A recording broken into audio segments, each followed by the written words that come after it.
નમસ્કાર ધોરણ 10 ના વિદ્યાર્થીઓ, આપનું સ્વાગત છે આપણી યુટ્યુબ ચેનલ માસ્ટર ઓફ બોટાદમાં। આજે આપણે મધ્યકની અંદર આગળ વધવાનું છે। ચેપ્ટર નંબર 13 આંકડાશાસ્ત્રમાં એમાં મુખ્ય આપણે ખાલી બે જ દાખલા આજે ભણવાના છે। તો કે આપણને વર્ગ કેવો આપેલો છે, 52 થી પૂરો થાય છે અને 53 થી શરૂઆત થાય છે। એટલે કે વિદ્યાર્થી મિત્રો, જ્યારે પણ આવી રકમ આપણને આપેલી હોય કે જ્યાં આપણે 52 થી પૂરું થતું હોય ને 53 થી શરૂઆત થતી હોય, પછી અહીંયા જોવો તો તમે 55 થી પૂરું થાય પણ શરૂઆત ક્યાંથી થાય? 56 થી। જ્યાંથી પૂરું થાય ત્યાંથી શરૂઆત ન થતી હોય તો આવા વર્ગને શું કહેવાય? અસતત વર્ગ। શું કહેવાય? અસતત વર્ગ। હવે એને આપણે શેમાં ફેરવશું? સૌથી પહેલા તો કે સતત વર્ગમાં, પછી જ આપણો દાખલો આગળ વધે। હવે સતત વર્ગમાં ફેરવવો કેમ? તો કે સાહેબ અમને નિશાળેથી ને બધી જગ્યાએથી, મોસ્ટ ઓફ બધી જગ્યાએથી એમ જ કહે છે કે જ્યારે પણ સતત વર્ગમાં ફેરવવાનું આવે તો 0.5 બાદ કરી દેવાના, 0.5 ઉમેરી દેવાના। એટલે કે અધસીમામાંથી 0.5 બાદ કરીને લખવાનું અને ઉર્ધ્વ સીમામાં 0.5 ઉમેરીને લખવાનું। તો કે હા વિદ્યાર્થી મિત્રો, એ સાચું છે, પણ આવે શું લેવા? તો કે અહીંયા તમે જો તો પૂરું ક્યાંથી થયું? 52 થી। શરૂઆત ક્યાંથી થઈ? 53 થી। તો આ બે વચ્ચે ગેપ કેટલો છે? 1। બે વચ્ચે ગેપ 1 આવેલો છે, એટલે 1 ના અડધા કેટલા થાય? 0.5। એટલે 0.5 બાદ કરવાનો અને 0.5 ઉમેરવાનો। હવે માની લો કે આવી રીતના તમને વર્ગ આપેલા છે 0 થી 10, 12 થી 20, 22 થી 30। તો અહીંયા તમે જુઓ તો 10 થી પૂરું થાય છે અને શરૂઆત થાય છે 12 થી। એટલે કે વિદ્યાર્થી મિત્રો, અહીંયા ગેપ કેટલો આપેલો છે? તો કે સાહેબ 2 નો ગેપ આપેલો છે, તો 2 ના અડધા કેટલા થાય? 1। તો આની અંદર સતતમાં મારે ફેરવવું હોય તો 1 બાદ કરવાનો, 1 ઉમેરવાનો, 1 બાદ કરવાનો, 1 ઉમેરવાનો। હવે સમજાણો? હવે તમારા મગજમાં ફિટ થઈ જવું પડે કે શું લેવા? તમને એવું કહેવામાં આવે છે કે 0.5 બાદ કરવાના અને 0.5 ઉમેરવાના। તો કે ગેપ કેટલાનો છે? 1 નો। એટલે બરાબર। હવે 50 માંથી તમને 0.5 બાદ કરતા ન આવડતો કાંઈ વાંધો નહીં, 50 ની આગળ શું આવે? 49। એની વાહે પોઈન્ટ કરીને 5 મૂકી દો। 52 માં 0.5 ઉમેરતા ન આવડે તો કાંઈ વાંધો નહીં, પેલા 52 લખી નાખો, એની વાહે 0.5। ચાલો અલગ અક્ષરે લખો એટલે તમને વ્યવસ્થિત દેખાય કે શું આપણે ચેન્જીસ કર્યું। ઓકે, 49.5, 52.5। હવે ગેપ કેટલાનો છે? તો કે 2 નો, પણ ગેપ ફરી જાય। જો એ હું તમને આગળ દાખલો ગણાવું ને ત્યારે તમને કહું કે શું લેવા? સતત વર્ગમાં ફેરવો ત્યારે અને અસતતમાં ગણો ત્યારે જવાબમાં ફેરફાર ઘણો પડી જાય, બરોબર? ચલો હવે આમાં તો કે 53 છે તો શું લખી નાખવાના? 52। 56 છે તો 55, 58, 61, 0.5, 0.5, 0.5, 0.5। સાહેબ કેવું કરાવે હાવ? આ કોની માટે છે? જેને હાવ નથી ખબર પડી એની માટે। બાકી હોશિયારને તો ખબર પડી ગઈ કે મેં શું કીધું, બરોબર? હોશિયાર ડાયરેક્ટ લખવાનું। પછી શું લખવાનું? તો કે અહીંયા જે આપ્યું છે ને એનું લખી નાખવાનું। 55 વાહે 0.5, 58 વાહે 0.5, 61.5, 64.5। હવે તો કે આવૃત્તિ તો આપણને આપેલી જ છે। આવૃત્તિમાં શું આપ્યું છે? 15, 110, 135, 115 અને 25। હવે વિદ્યાર્થી મિત્રો, આને તમારે ભૂલી જવાનું છે કે આવો વર્ગ આપણી પાસે હતો। હવે આપણે શેમાં ફેરવી નાખ્યું છે? સતત વર્ગમાં। શેમાં? સતત વર્ગમાં। તો હવે આપણો આ વર્ગ થયો, આવૃત્તિ થઈ। હવે જેવી રીતના આપણે દાખલો ગણતા હતા એવી રીતના દાખલો બાકાજીકી બોલાવી દેવાની। ચલો, તો સૌથી પહેલા તો કોઈ પણ રીતથી દાખલો હોય તો મધ્ય કિંમત તો આવશે જ તે। મધ્ય કિંમત એટલે કે xi। xi એટલે કે હવે આને ધ્યાનમાં રાખવાનું છે, આને ધ્યાનમાં રાખવાનું નથી। તો કે આ બેનો સરવાળો ભાગ્યા 2। 49 અને 52 કેટલા થાય? તો કે 101। અને 0.5 એટલે એક આખો ઉમેરવાનો 102 102 ના અડધા કેટલા થાય તો કે 51 જો અહીંયા 49.5 52.5 0 1 11 ને 1 12 વધી પડી 1 એટલે 10 102 થાય 102 ના અડધા કેટલા થાય 51 હવે વર્ગ લંબાઈ કેટલી છે અહીંયા જોવો તો 0.5 અરે ભગવાન કદાચ આ નો આવડે ચાલો અહીંયા જો 0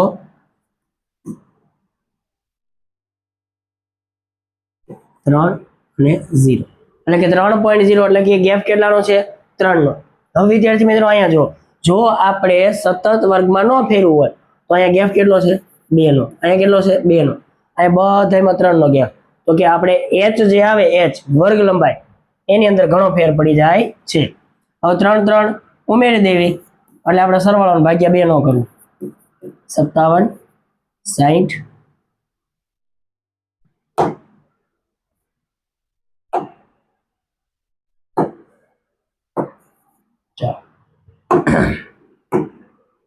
57 ને 3 60 અને 63 હવે તો કે UI માટે કોઈ પણ ને આપણે a ધારી લેવાનું xi માંથી આને હું a ધારી લઉં તો અહીંયા આવશે 0 ઉપર -1 -2 +1 +2 હવે તો કે fi ui એટલે કે fi અને ui બેનો શું કરવાનો છે ગુણાકાર 15 દુ 30 110 એકા 110 0 115 એકા 115 25 દુ 50 માઇનસ વાળાનો સરવાળો કરીએ તો કે 140 પ્લસ વાળાનો 165 તો અહીંયા આપણે જોઈએ તો મોટું કોણ છે તો કે પ્લસ તો સિગ્મા fi ui આપણું શું આવશે પ્લસ 165 માંથી 140 જાય તો 25 જો અવાજ વિદ્યાર્થી મિત્રો બેહી ગયો છે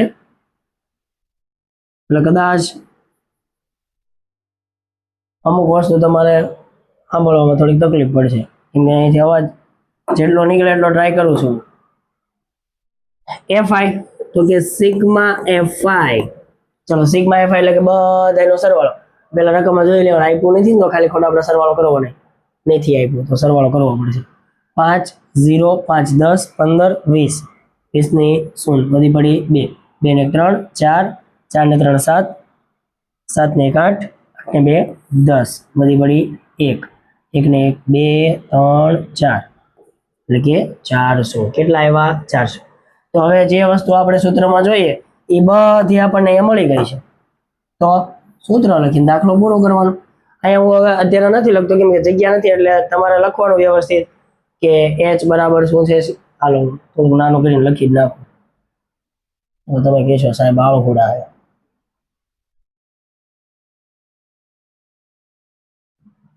चल चल चल चल चल जगह हो जा ચાલો તો અહીં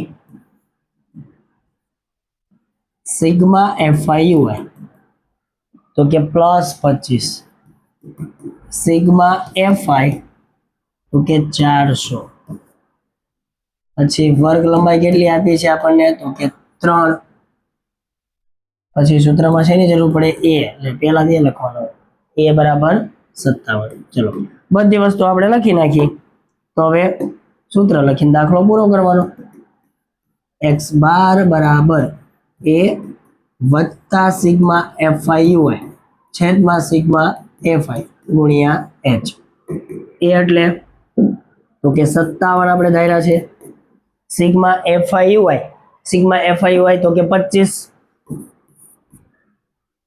અને સિગ્મા fi આવૃત્તિનો સરવાળો તો કે 400 તો છેદમાં લખશું આપણે 400 ગુણ્યા h એટલે કે વર્ગ લંબાઈ આપીશ આપણને 3 હવે તો કે 25 ચોક 100 અને બીજા 4 છે ચોખ્ખું 16 જો ન ખબર પડે તો આ 4 ગુણ્યા 100 કરી નાખવાનું 25 ચોક 100 અને ચોખ્ખું 16 આ 57 વત્તા 3 ના છેદમાં 16 ભાગાકાર કરી નાખવાનો અહીંયા કરું છું ભાગાકાર ભાગ નથી હાલતો તો 0 કરીને પોઈન્ટ અહીંયા 0, 16 એકા 16, 14 વધ્યા 1 0, ચલો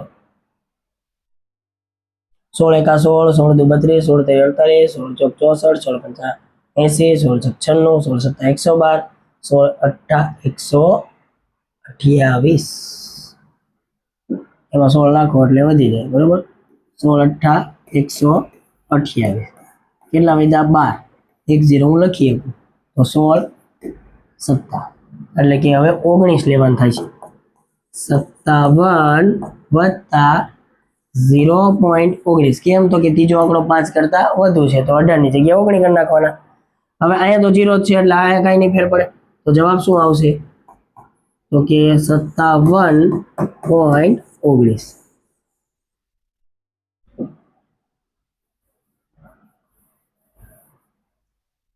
ચલો હવે તમને જ્યારે પણ અસતત વર્ગ આપેલો હોય ત્યારે કેવી રીતના સતતમાં ફેરવો પછી કેવી રીતના દાખલો ગણવો એ હવે ખબર પડી જવી હોય જોઈએ, બરોબર. તો હવે આપણે એક દાખલો હજી જોઈ લઈએ એટલે તમારો અહીંયા મધ્યક પૂરું થઈ જાય. એ દાખલો છે ખૂટતી આવૃત્તિનો. ચાલો ચલો દાખલો કોઈ પણ હોય, ખૂટતી આવૃત્તિ હોય, સતત વર્ગ હોય, અસતત વર્ગ હોય, કોષ્ટકની તો જરૂર પડે જ તે. અહીંયા કોષ્ટક ઉગાડું છું.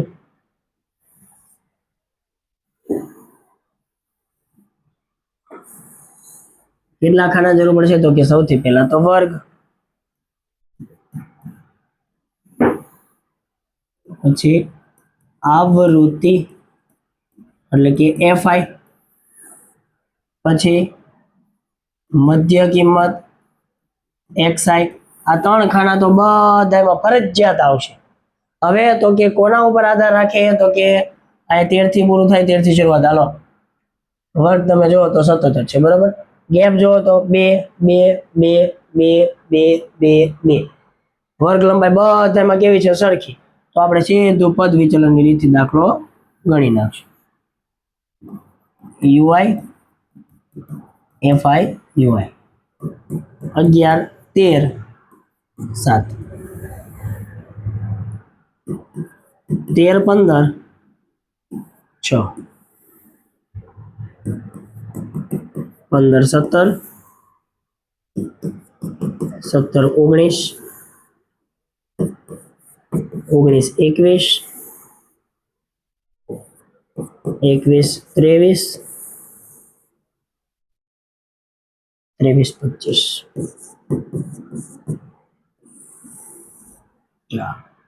7 6 9 13 F 5 4.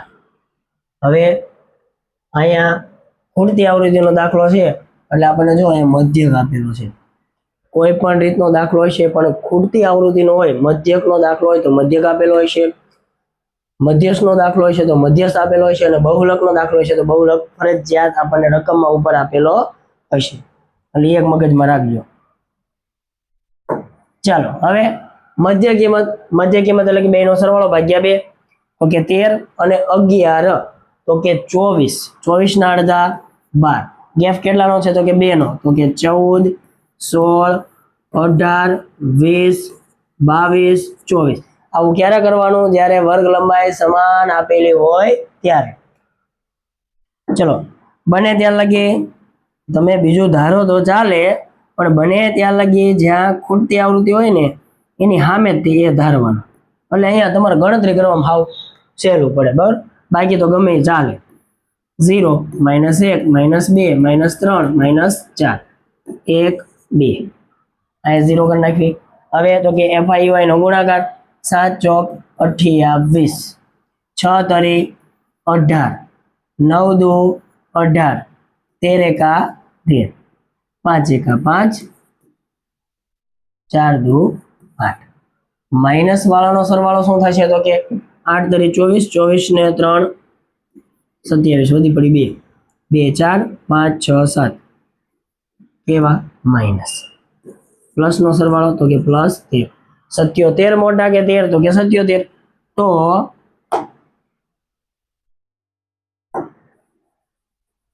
ચલો તો અહીંયા આપણે સિગ્મા એફઆઈ આપણને શું મળ્યું? તો કે પહેલા તો મોટું કોણ છે? માઇનસ, તો માઇનસ ની નિશાની દઈ દો. 7 માં 3 જાય તો 4, 7 માંથી 1 જાય તો 6, એટલે કે -64. આવૃત્તિનો સરવાળો 7 ને 6 13, 13 ને 9 22, 22 ને 13 22 ને 3 25, 25 ને 35, 35 ને 5 40, 40 ને 4 44.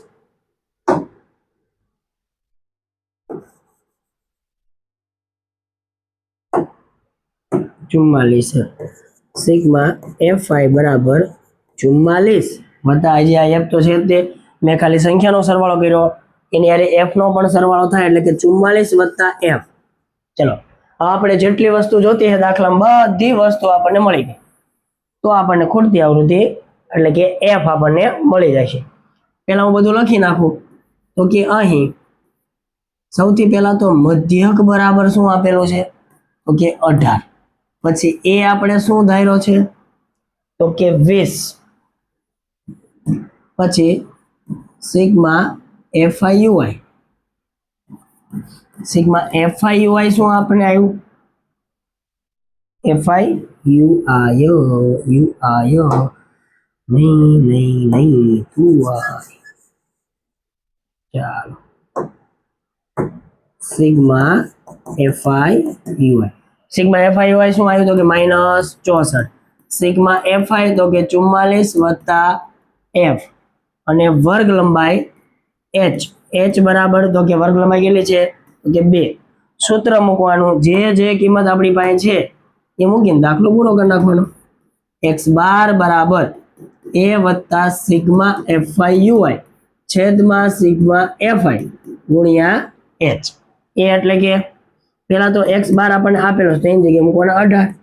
એ એટલે કે 20 એફઆઈ યુઆઈ -64 44 વત્તા એફ વર્ગ લંબાઈ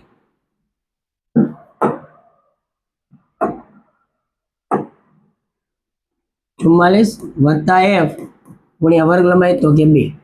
હવે અહીંયા જો +20 આ બાજુ આવે તો માઇનસ, તો તેનો ગુણાકાર ઉપર કરું તો -128 છેદમાં 44 વત્તા એફ. 18 માંથી 20 કાઢવાના છે એટલે કેટલા વધશે? તો કે -2.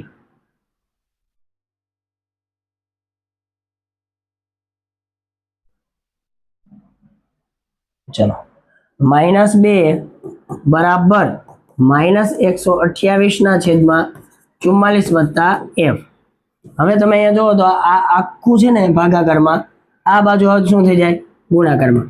એટલે -2 ગુણ્યા 44 વત્તા એફ બરાબર -128. બેનો ગુણાકાર 2 હારે કરવાનો તો કે 2 ગુણ્યા 44 એટલે -88 -2f બરાબર -128. અહીંયા લખું છું, બરોબર? તમે પછી વ્યવસ્થિત લખી નાખો. હવે જો -88 છે બરોબર ની ઓલી બાજુ જાય તો આ બાજુ વધશે -2f બરાબર -128 હતા. -88 આ બાજુ આવ્યા તો થઈ ગયા પ્લસ, તો -2f બરાબર 88 કાઢીએ આપણે, 8 બાદ 8 જાય તો 0, 4. કેવા પણ મોટા પદની નિશાની એટલે -40. હવે તો કે -2 ગુણાકારમાંથી ઓલી બાજુ જાય તો શું થઈ જાય? ભાગાકારમાં પણ નિશાની સાથે માઇનસ માઇનસ ઉડી ગયા, 2 20. તો f બરાબર આપણને મળ્યું 20. મેં અહીંયા f ની સામે ધાર્યું તો મને 20 મળ્યું. એવું ન હોય કે ફરજિયાત આ જ ધારો, પણ આ ધારો તો ગણતરી ટૂંકી થઈ જાય. નકર ઓલામાં f આવે, ઉપર આવે, નીચે આવે, પૈસા પાછું સરવાળો બાદબાકી કરવાનું. એની કરતા જ્યાં ખૂટતી આવૃત્તિ હોય એની સામે એ ધારી લેવાનું. અહીંયા આમ ગણો એટલે આપણું આંકડાશાસ્ત્ર ની અંદર એક ભાગ પૂરો થઈ ગયો, મધ્યક. હજુ એક દાખલો તમારે હોમવર્કમાં લાવવાનો છે, સાવ સીધો સિમ્પલ છે. કેમ તો કે સતત વર્ગ આપેલો છે અને વર્ગ લંબાઈ પણ બધામાં કેવી આપેલી છે? 10 એટલે કે વર્ગ લંબાઈ પણ સમાન છે. આ દાખલો એક તમારી રીતના હોમવર્કમાં જાતે કરી નાખજો. હવે જ્યારે પણ આપણો લેક્ચર આવે ત્યારે આપણે શરૂઆત કરશું બહુલક અથવા તો મધ્યસ્થ, બરોબર. બાકી અહીંયા આપણે મધ્યક પૂરું આટલા દાખલા તમે મધ્યકના જુઓ. આ એક છે કે આની અંદર આપણે જોયું તો ખૂટતી આવૃત્તિમાં એક જ આવૃત્તિ આપેલી છે, બરોબર, ખૂટતી આવૃત્તિ. પણ હજી એક લેક્ચર છેલ્લે જ્યારે આ ચેપ્ટર આખું પૂરું થઈ જાય ત્યારે એક લેક્ચર આખો આપણે શેનો બનાવશું તો કે ખૂટતી આવૃત્તિનો. ખૂટતી આવૃત્તિ એટલે કે બે આવૃત્તિ ખૂટતી હોય એવા મધ્યક, મધ્યસ્થ અને બહુલક. એનો આપણે અલગથી વિડીયો બનાવશું, કેમ કે ચોપડીની અંદર રકમ બહુ આપેલી છે નહીં જેમાં બે ખૂટતી આવૃત્તિ હોય, બરાબર. તો એનો આખો લેક્ચર જ બનાવી નાખશું, ત્રણેયનો એક એક દાખલો ગણાવી દઈશું, બરાબર. કેમ કે મોસ્ટ ટાઈમ છે ખૂટતી આવૃત્તિ ઘણીવાર પૂછી લે છે. તો અહીંયા આપણો લેક્ચર આપણે હવે પૂરો કરવી છે. હવે મળશું આપણે આવતા લેક્ચરમાં. ત્યાં સુધી સૌને જય હિન્દ, જય ભારત.